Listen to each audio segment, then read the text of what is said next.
Hey guys, thanks for coming back. I'm going to keep this intro brief as this is a pretty long video, but basically I've gone and given player ratings to everyone before the Mexico and USA final. So with that being said, let's go ahead and get into the video.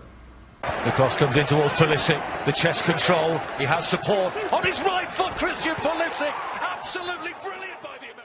Hey guys, thanks for coming back. In this video, I'm going to be recapping individual player performances before we get into the game against Mexico, because I know after that game I'm going to have a lot to talk about and I'll probably be making a longer video, so I'm going to go ahead and get this out of the way. I've been taking notes on all the games, so I have player ratings and just different stats like that pulled up. So for each player, I'm going to give you their rating, how many minutes they've played, and then different stats. I also will show you my man of the match for each game, and there will be a little awards at the end.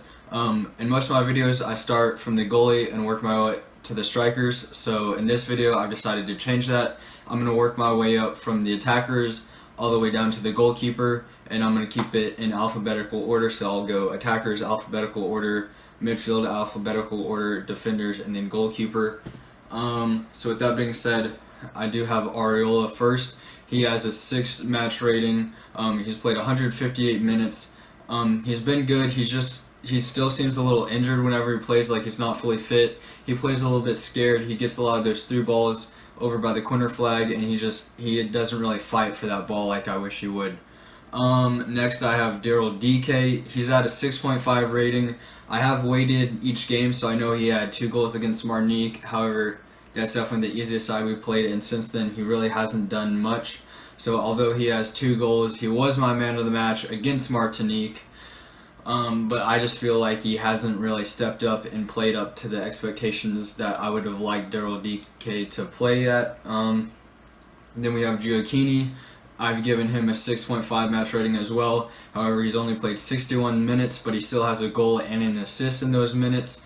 From what I've seen, he's done well. Obviously, there's not that much to really critique because he only has those 61 minutes in. I would really love for him to play more. He's impressed me. I think he's a guy who could get called up for that World Cup qualifying spot, as that right wing position is pretty open. Then I have Hoppy. Hoppy, I've given an 8 match rating. He's played 238 minutes. He's gotten a goal. He's got an assist. He hasn't played as much as I'd like him to. I wish he played more, but you know, he's just really creative out there. I think he's really good at that left wing where he's able to get into space, take guys on, whatever he needs to do, whether that's find crosses, cut in, shoot. He's looked very dangerous. I think he's our best attacking player so far, and I would really like to see him just play a full 90-minute game. And like I said, that left wing position, I think he needs to back up Pulisic. As much as people think he's a 9, I think that really takes away a lot of his creativity. Pulisic does tend to get injured, and I think Hoppy would step up at that left wing position if needed. Next, I have Jonathan Lewis. Not much needs to be said. I've given him a 5.0 rating. He's only played 62 minutes. He's just been bad, man. Like, he doesn't need to get invited to another camp. I don't know what Berhalter was really thinking, choosing him to come represent the U.S., but yeah, I've given him a 5 rating. He's just not that guy. Then, lastly, for the attackers, I have Zardis. I've given him a 7.5 match rating. He's played 241 minutes. He has 2 goals and an assist. I know all the fans, they want DK to play, but honestly, whenever we play against Mexico in the final, I think Zardis needs to be the starter. His positioning is a lot better. He knows how to get into places. I know in that first game, the ball kind of came in on a cross. He did like a weird thing with his foot, and then it just kind of found its way to Vines. A lot of people said, it was pretty split, like, oh, he did that on purpose, oh, it was just luck. I think he honestly knew what he was doing, and he just is in the right spots, and he's the guy I want starting against Mexico. Again, that's a 7.5 rating I've given Zardis. Moving on to the midfielders, I have Acosta. I've gone ahead and given him a 7 match rating. He has 366 minutes, and he was also my man of the match against Jamaica, which I know might be a little controversial given that a lot of people think Hoppy was really good. He scored that goal, kind of his breakout game so far. What am I trying to say? Acosta, he had that penalty against Martinique, which is the only goal that we've been scored on this whole tournament. besides that, I think he's been really good. He just gets in that midfield, switches the ball when needs to. He plays defense. He does all that dirty work. He's really kind of like a Tyler Adams, getting back and just doing what no one else wants to do. He can get up if he wants to, have a couple shots from like 30 yards out. Acosta 7 match rating. I know a lot of people aren't going to like that, but I think he's been really good this tournament. Probably one of the best players. Then we have Busio. I've given a 6 match rating. He has 345 minutes and 1 assist. I love that going into this tournament, he was getting really hyped up. You saw in that first game, everyone just yelling his name. They wanted to come off the sub. You heard Busio chants even when he was in. The whole game, Busio, Busio, Busio.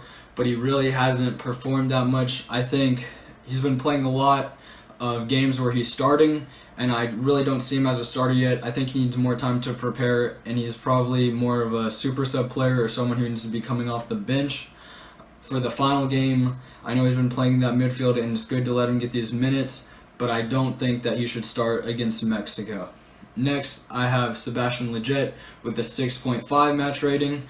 He's played 360 minutes. He has an assist. Lletget, he's kind of just like the jack of all trades, you know, like he can get up when you need him to attack. He'll drop back if you need him to. He's not like great at anything. He's not really too poor at anything. He has good good positioning, the ability to make interceptions. He'll play those long balls if needed, and then like I said, he'll drop. He's just kind of a little bit of everything. So yeah, that was a 6.5 for Lletget. Then I have Christian Rodon, who I've also given a 6.5 to. However, he's only played 160 minutes. But he does have 2 assists, which is the most for any player in this tournament, even with those limited minutes. He's always just looking to move that ball forward. He likes to, like I said, just get up. I would really wish he played a little bit more in this tournament. I don't know why Greg Berhalter hasn't kind of seen him, with Busio obviously struggling in a couple of games, and even Acosta, like I said, he had good games, but he's also struggled in games.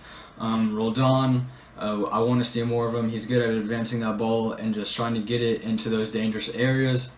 Next, I have Williamson with a 7 match rating. He's only played 102 minutes and he's got an assist, so that's 7 kind of iffy.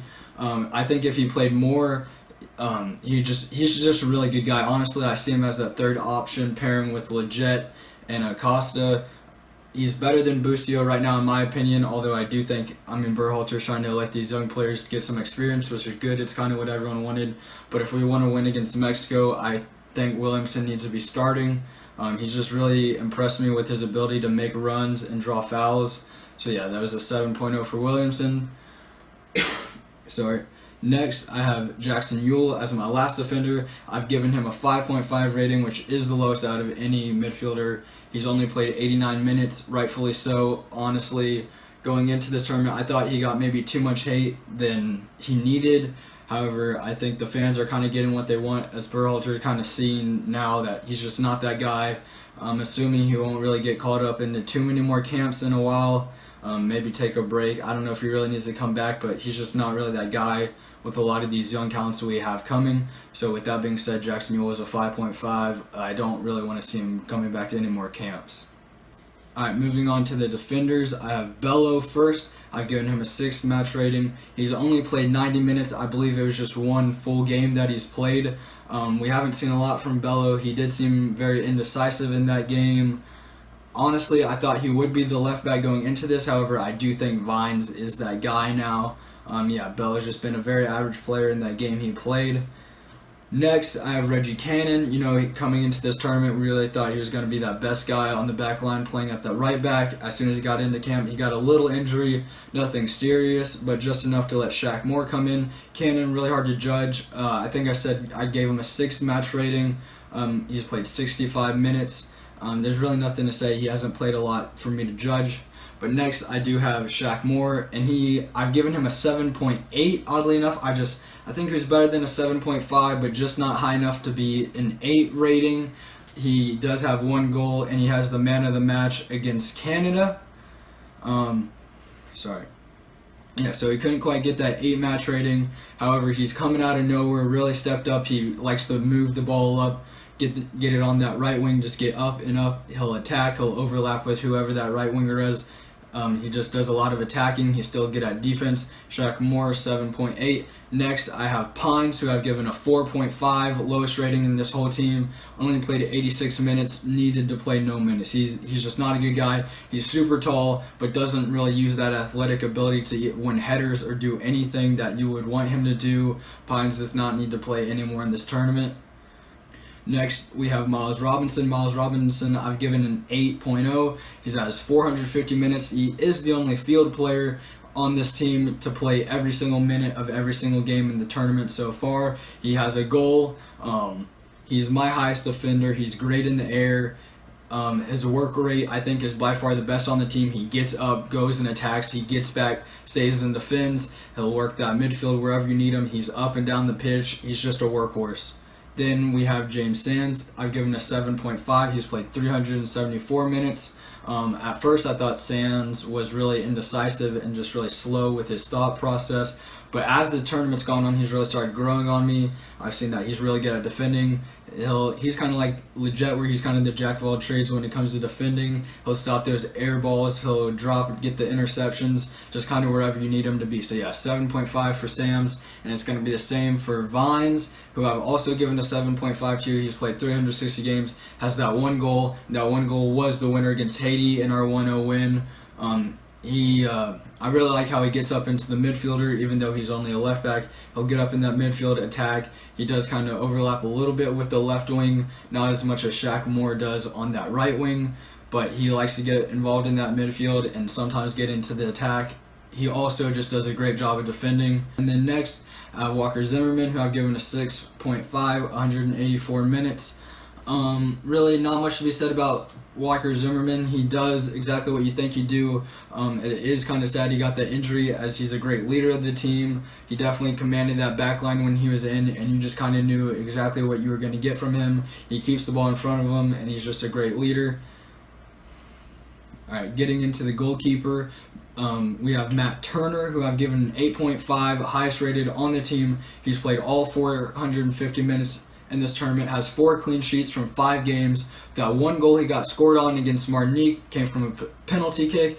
Like, not much you want him to do. It's a penalty kick. You can't really expect him to save it. Even against Qatar, they had a penalty that they weren't able to score.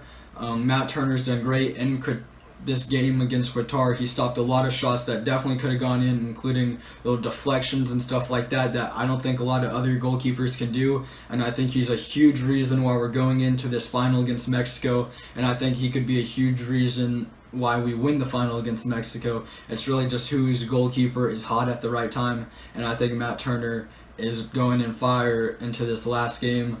Lastly, I have put Berhalter in this. I've given him an 8. I know that first game that we played, everyone was really hating on his lineup, but it was clear, like, you could see what he was trying to do. He wanted to put experience out there, just kind of see what we could get. After that game, he's gone straight into letting the youth play, get some experience, which is great, for DK and Busio, although they haven't performed that well. If anything, he's maybe playing them too much, but, I think if he wasn't playing them, the fans would be like, hey, why aren't you letting these guys play? So there's really no way he can win. I know he gets a lot of hate, honestly. I think he's done good with the lineups. He makes the right subs when he needs to make the subs, puts in the right player at the right time when he needs to do it. So it's an 8 for Berhalter. I know a lot of people might not like that, but honestly, I think he deserves it. So I have 2 awards. The first one is the guy who's impressed me the most, and that is Shaq Moore. Going into this tournament, I really didn't know much about Shaq Moore. You can see I made a starting 11 before this tournament. He was not mentioned. I did not think he would be the right back, but since playing in this tournament, he's really showing out. He gets up and attacks, like I said, makes overlapping runs on that wing. He scores goals. He'll find crosses. He's done well above and beyond expectations. Maybe can get a move to Europe, and maybe even knock Reggie Cannon out of that World Cup qualifying spot. Lastly, the award is for my full player of the tournament so far, not including this Mexico game because it has not been played yet, but I have Matt Turner, the goalkeeper. Like I said, every game it's just kind of like when I was making these ratings, maybe he got a 6 or a 7. He's just a goalkeeper. You can't really like give him a full like 10 or 9 in a game when you're only having 5 shots against you. But when you add up all these games and he's had all these shots against him, especially in this Qatar game and some of these games where he's been tested more in knockout stages, you just really see Matt Turner is a beast. I mean, there's nothing else to it. His only goal he's been scored on is from a penalty. Like I said, there's nothing you can do about that. It's going to go in. You don't have a great shot at saving it. 4 clean sheets in 5 games. That's ridiculous. Only been scored on once. Yeah, he's going to be my player of the tournament. Hey guys, thank you for watching all the way to the end. Please leave a like and a comment if you haven't already. My question of the day is for your score predictions ahead of this USA and Mexico final game. I'm Sauce, and this has been Sauce's Scoop USMNT.